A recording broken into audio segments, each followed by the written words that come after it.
Imagine a society where everyone thinks alike, not because they are forced, but because their views are subtly shaped from birth. How is such a uniform national perspective created and maintained?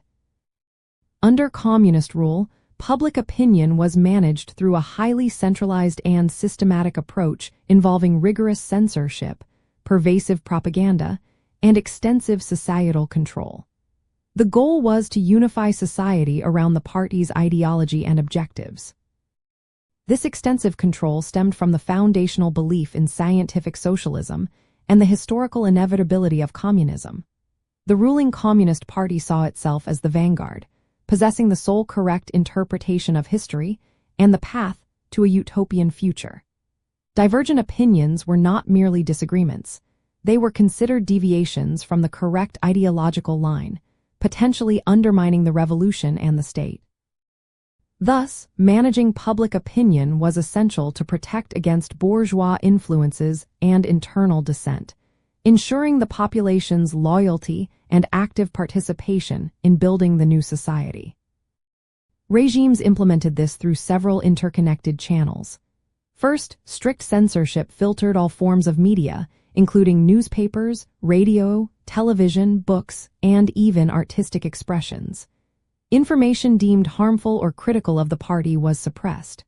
Second, a powerful propaganda apparatus, often called agitprop, actively disseminated the party's narrative. This included glorifying the leadership, showcasing economic achievements, and portraying external enemies or internal saboteurs. Third, the education system was redesigned to instill communist ideology from childhood through university, rewriting history and shaping worldviews.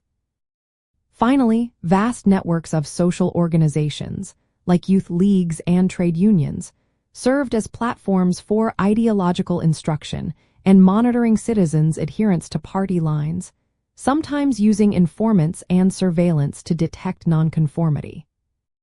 A key concept in this management was the creation of the new Soviet man or similar ideals in other communist states. This was an attempt to forge a new type of citizen, self-sacrificing, loyal, and committed to collective goals.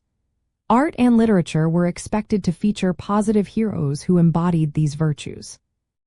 Furthermore, the term ideological purity became paramount, defining the acceptable boundaries of thought and expression, leaving little room for independent thought or criticism outside the party line. Understanding these sophisticated mechanisms of public opinion management reveals how communist states sought to create a unified social and political consciousness.